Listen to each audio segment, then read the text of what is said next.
All right. My name is Katie Carnes. I'll go ahead and get started. It's noon right now, so I think we'll go ahead and get going. So this is a presentation that I did on Tuesday, and this is just kind of a debriefing, and also for anyone who missed the session, the live session on Tuesday. This is just something for you guys. So the content that we're talking about today is your PowerPoint PowerPoint-less? And we're not just going to be talking about PowerPoint, even though I am going to pick on it a little bit. Really what we're talking about today is enhancing your e-learning content delivery. One thing that we consistently get whenever we're working with faculty and is we have a lot of faculty that come in from a face-to-face environment and they have PowerPoints. And PowerPoints that they've used for years and that have worked great in lectures. However, once you make that conversion to online, it just doesn't transfer. One of the best ways that I can think of this example is just on a personal level, kind of a personal anecdote. I know I come from a long line of good cooks, and my grandmother is a fantastic cook, but I'm the only granddaughter that does cook and bake and whatnot. So I had the honor of inheriting all of her recipes. But I started to notice that when I made these recipes at home, that they never turned out as good. But whenever I would cook with her, I also started to notice that about every 20 times per baking or cooking session, she would say, well, the recipe says this, but I do this, and so on and so forth. So that just means that there's so many things that just get left in the margins.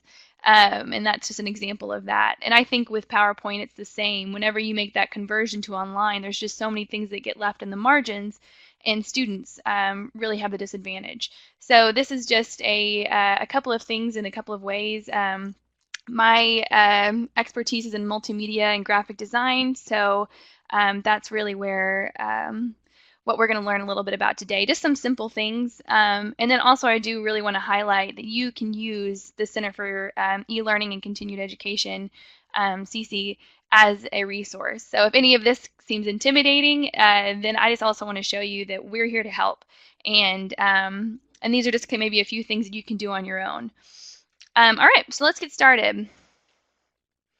So I'm just going to show you an example. This is going to kind of be baby steps along the way. Just a couple of fast facts. A little bit of what all of this is based on is the cognitive load theory, and that's the amount of information that working memory can hold at one time.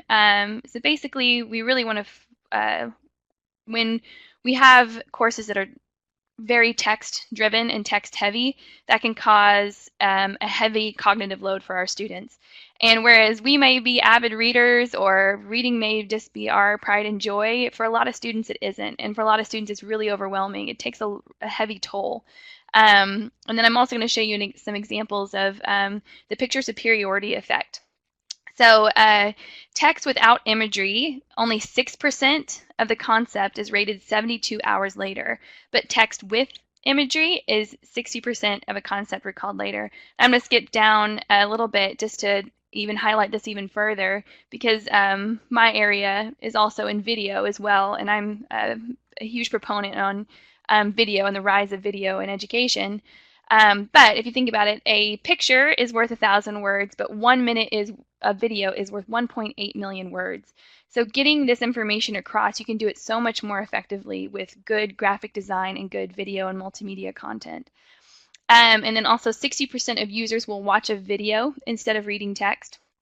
And the brain processes visuals 60,000 times faster than it processes text.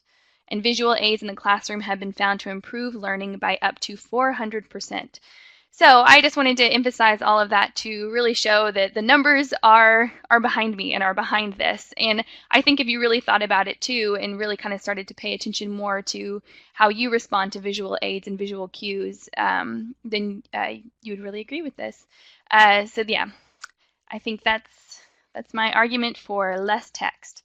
So let's take a look at this. So here is a example of text-only content. And whenever I showed it in our live course, I gave the class or the participants I gave them a few seconds to tell me, what is this about?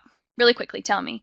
And it took them about 2 seconds around that to figure out, oh, it's about iced coffee, but you still have to read that first. Either you have to read the first line, and that takes, a second or two, or read the last line, and that takes a second or two.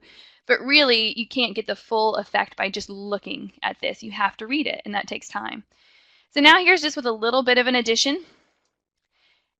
This is with one of our approved HTML templates in D2L, and we have a title, and it's very simple, but it's just a matter. I've changed the font, and I added a title. I added a divider bar. So that just makes it a little bit more visually appealing. It also tells you immediately what the content is all about. All right, so here's an example. This is what on the side, this text with the HTML template, which I just showed you. And then here's something a little more of an addition, text with images. And that just adds a little bit of something extra. One thing I'm going to highlight later on too is these images here. I'm also going to really kind of harp on clip art, and very much a big proponent of don't use it. So what I've used, where I got these pictures here, is I didn't take these pictures, but I used Creative Commons search, and that is a wonderful tool, and I use it all the time for great images that can be reused for modification, so you don't have to worry about copyright issues. So the text with images, you can just tell that makes all the difference, and then you can kind of highlight or call out the really important things in your text. And magazines use this, marketing uses this. So I think that goes to show you that it really does make a difference. So, all right, so the next thing, this wasn't working earlier, so I'm going to have to share my screen. This might get a little clunky here for a second.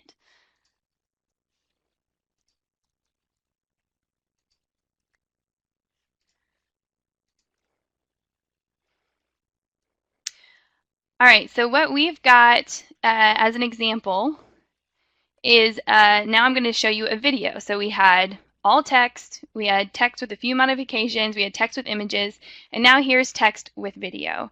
The sound isn't playing, but I assure you there's very cute little cafe music in the background, so if you can just use your imagination.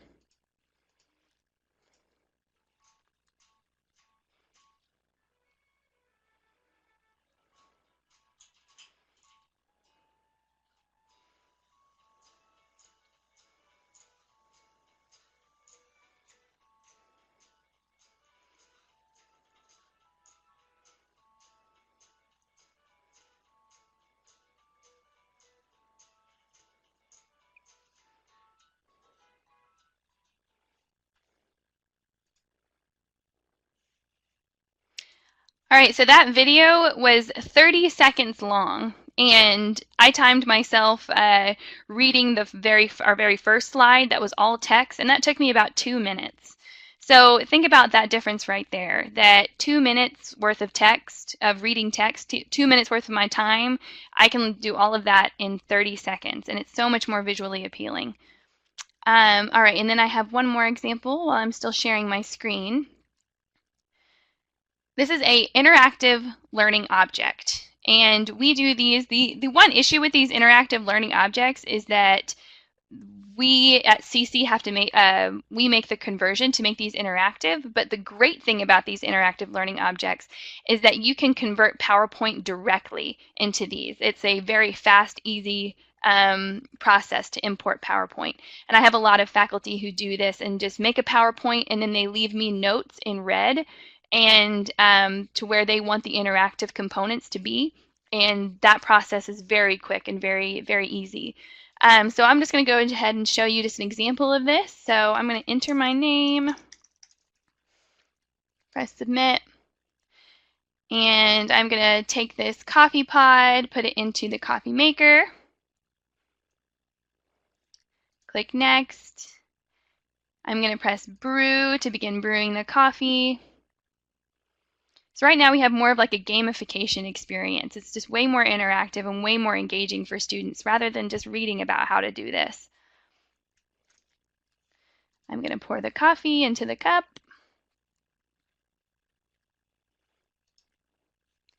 Pour the milk. and I'm finished. And as you can see, I don't know, I may not have highlighted that in the beginning, but I put in my name in the beginning. And so what I have a lot of professors do, since you can have these be graded, but it doesn't necessarily sync with the D2L grade book. So I have a lot of professors who will have students take a screenshot at the very end, and they will submit that into the Dropbox. And you can have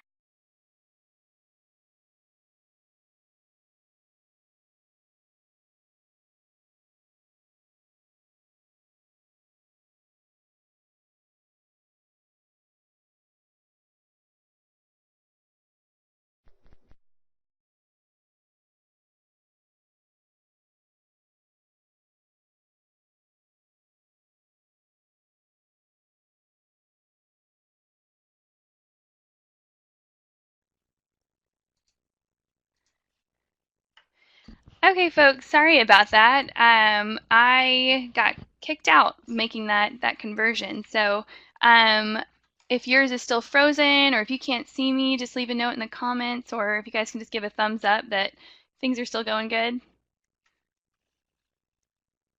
Okay, great. All right, so I'm gonna move on. Sorry about that little interlude. Okay, so here are just some simple graphic design mistakes that you can avoid. I know not all of us see themselves as being artistic or creative, and so this can be very intimidating, but here are just a few things that you can do that really make all the difference. And the way that I equate this, and if ever I get pushback from people about things like this, that you have to think about it as this is your first impression to students. And we see a lot of times maybe dated fonts or clip art or dated stock photography, things like that, and where the information may be sound and updated and relevant and heavily researched and peer reviewed. It still makes a bad first impression if you're using dated visual imagery or even fonts, because what it immediately tells students is this is dated information, even though it may not be.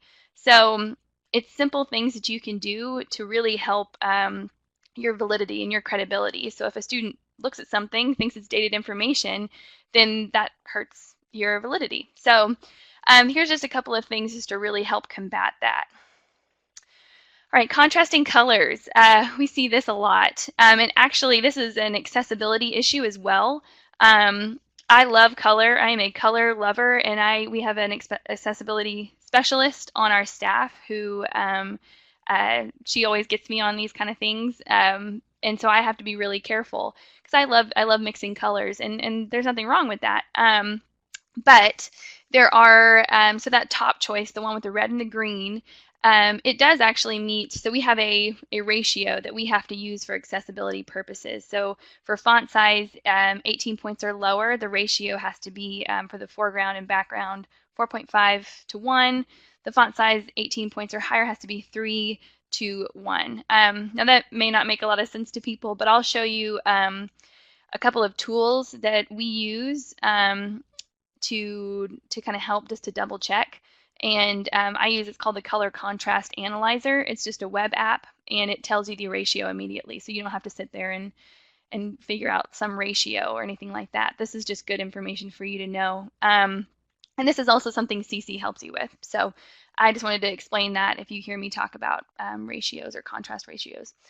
So yeah, that top one, the red and the green, it may actually meet the ratio requirements. Visually, you can see that it says bad choice, that you can see the text. However, it's just harsh on the eyes.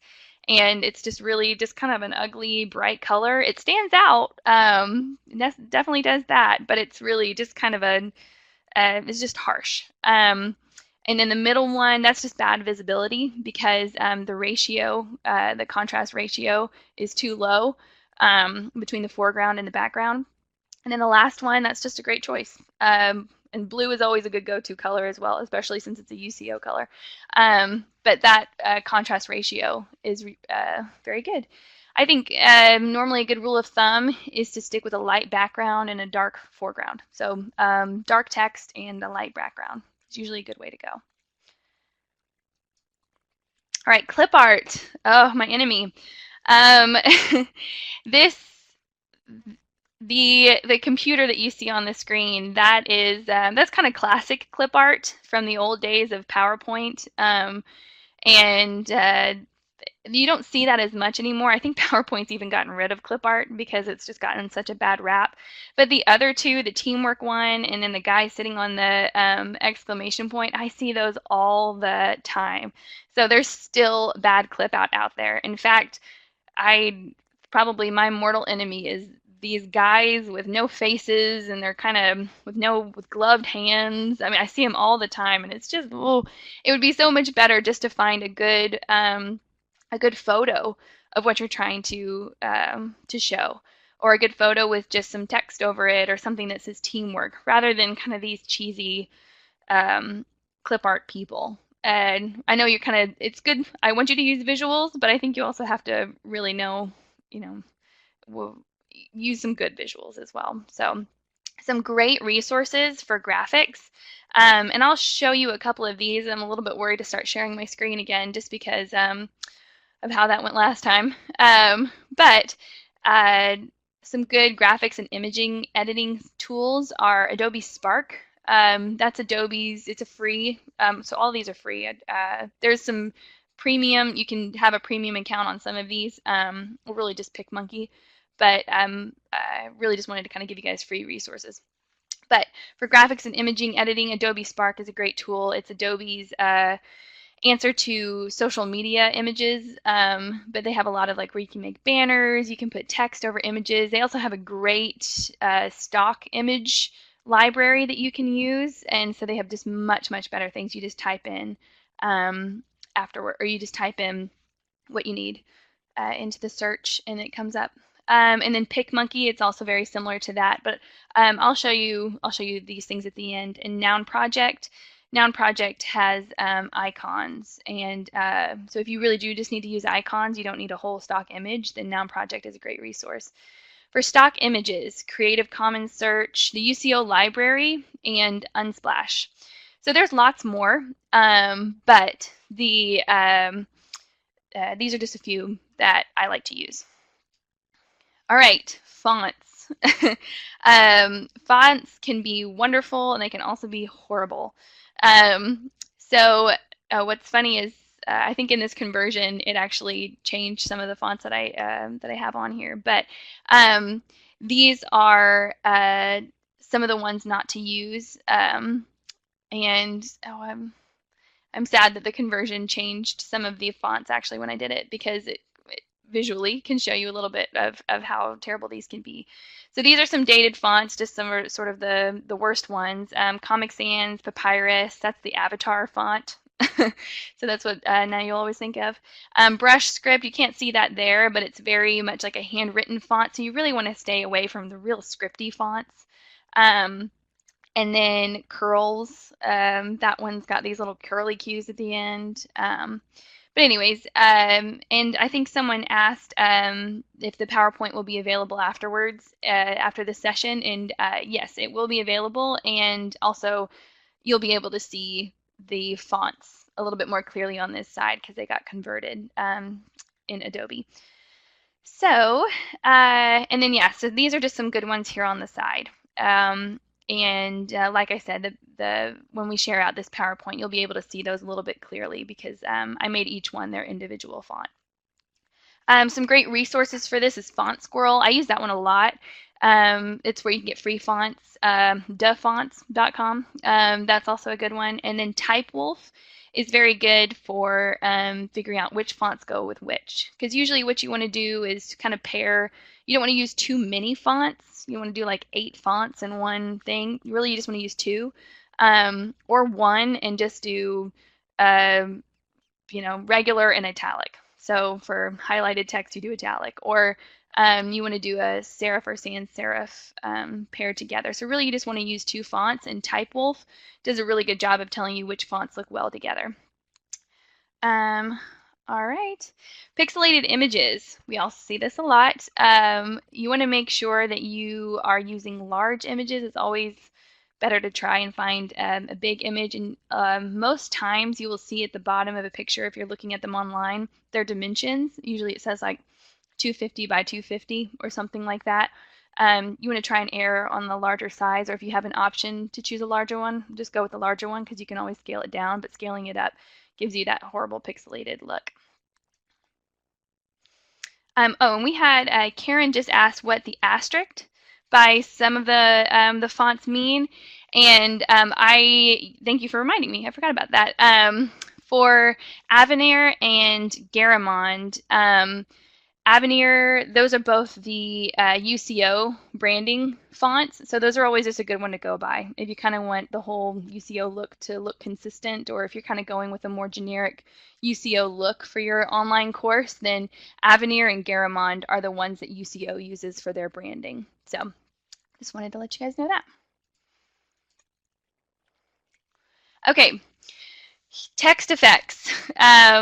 This always reminds me of kind of being younger and being in computer class, and whenever we would make our PowerPoints, we always wanted to do like the most with our text and put rainbows and bold it and make it 3D and underlined, all that. I mean, it stands out definitely, but it's a little childish, and it's just a little amateur as well. So I think you just want to stick to some great, I mean, just some good rules of thumb is just stick to 2 fonts and some great stock images, and try and stay away from too much bright text like this. Also, stay away, I keep on harping on this, but I really wanted to really bring this home. Stay away from too much text. It's just really, it's a heavy cognitive load for your students. If you have tons of text then try and chunk it. Chunk it with, or add images. Even that just makes all the difference. So that just really helps your students. And it really just makes it so much more engaging. And I know that that's sometimes hard to avoid. You know, you read in college, that's what you do. But I think there are definitely ways that you can really drive the point home for students, or you can avoid having them spend hours and hours reading the same paragraph over and over and over again because their brain's just tired. So I would say too much text, avoid that completely. All right, so here are some of our resources. I am going to give this a try to share my screen to show you a couple of the ones that I really like. So once again, bear with me. We'll see how this goes with my screen sharing.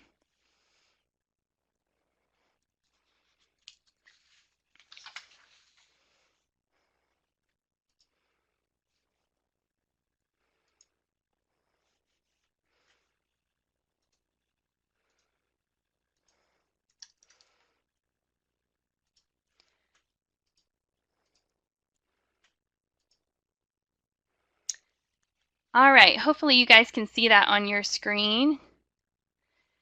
Okay, so what I'm showing you now is Adobe Spark.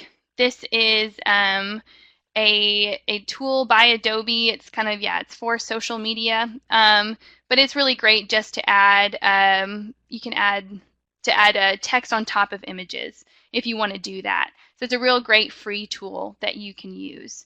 I'll also show you PicMonkey. That's a great one as well. This is a good photo editor for quick and easy photo edits instead of using Photoshop or anything like that. Same thing, you can overlay text. You can do some cool layouts or collages if you want to. You do have to bring in your own photos, but you can. I'll show you a couple of places to find images here in a second. Okay, and then there's also Noun Project. I use this one a lot. This one's good just for, so if I wanted to type in coffee, it gives you all these different icons that you can use. So baby steps, if you don't want to go too crazy with images or overlaying text over images, you can use icons and icons like this. And these are just really good, simple icons to use. And really, the options are endless. There's so many. Okay, and then now some great, so I'm going to go to CeCE search. Yeah. All right, this is Creative Commons search. I also use this a lot for stock photos or imagery. So Creative Commons search. It's search.creativecommons.org, and I'll provide you guys with all of these links as well afterwards. This is all in the PowerPoint. But you can choose Google Images or Flickr. Those are usually the ones that I use the most. Pixabay is also a great one as well. But if I just typed into Google Images, coffee. Oops, spelled that wrong. Then yeah, I just get some of these great, just good images to use. And they are all labeled for reuse with modification. So if you wanted to do this on your own, excuse me, and not go through Creative Commons search, then on Google you just press Tools during your search. Usually you go to Images, press Tools, and then you have this drop-down menu that you can filter by their copyright. So you can use any of these. All right. And then I also wanted to show, let's see. Yeah, I think those are kind of the ones, all the ones that I wanted to highlight for you guys. Let's see. Okay, now I'm going to go back to the regular screen. Let's hopefully this goes well.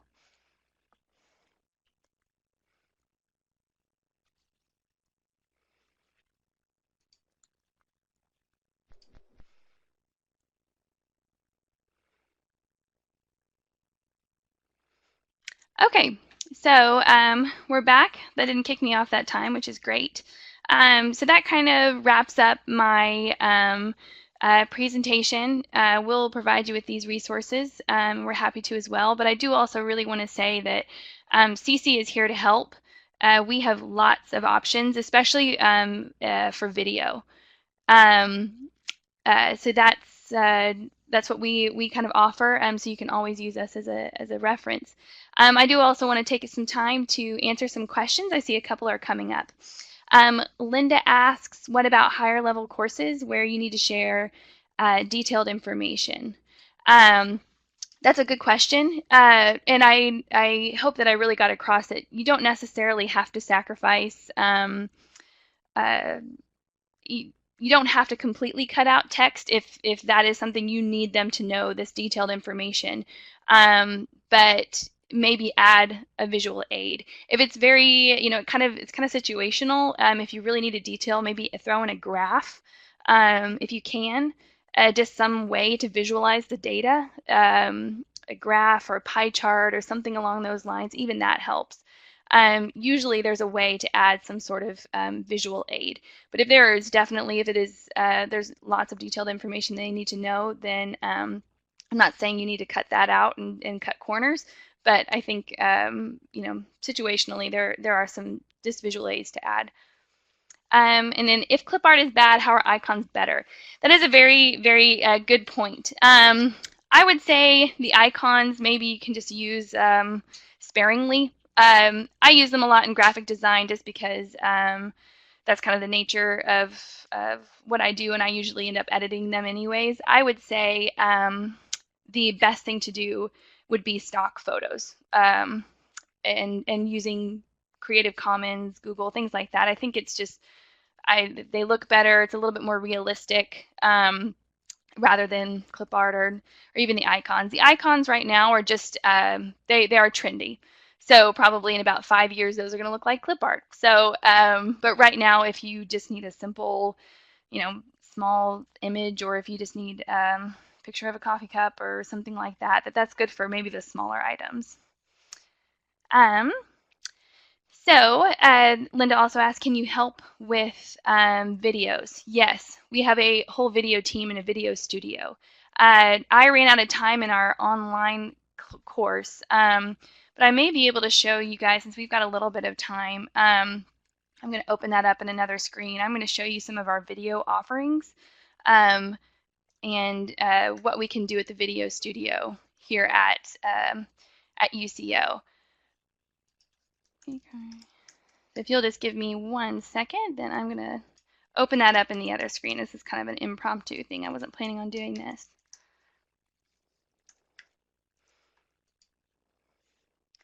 All right. So in the meantime, while that is opening up in the other screen, Karen asks, are icons like modern clip art?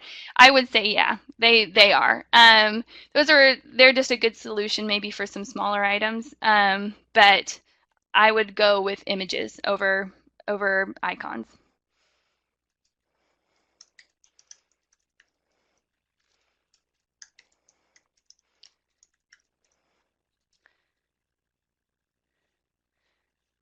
Okay.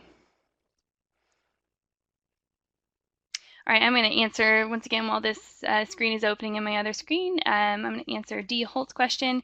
You mentioned that you do the conversions to interactive. Is a way that we can do it ourselves? Not that I am aware of. We use an expensive software program called Storyline. If you want to pay for that yourself, or if your department wants to fund for that, then that would be something to talk to them about. But it's kind of an expensive program, and so that is one issue. Usually, if you give me a PowerPoint and if you give me detailed notes, then that conversion can usually happen pretty quickly, but you do have to keep in mind that it wouldn't be as fast as you fixing it yourself. Or sometimes, there's things that I miss, or there's you test it through a course and there's things that you need to add later, so you do have to go through that filter of letting me know I have to fix it and send it back and put it into your course. So it's a little bit of a longer process, but I think it's very beneficial. All right.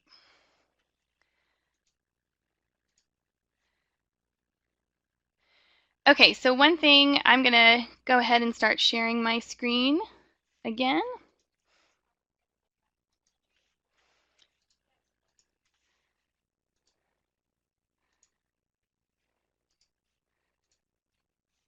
Okay, so what we have, this is just an example of what we can do. This is a Lightboard video. So if you are in maybe any of the maths or language departments, this might be a good option for you. This is if you have a lot of data, or if you have equations that you need to work through, or if you need to work through sentences, anything like that.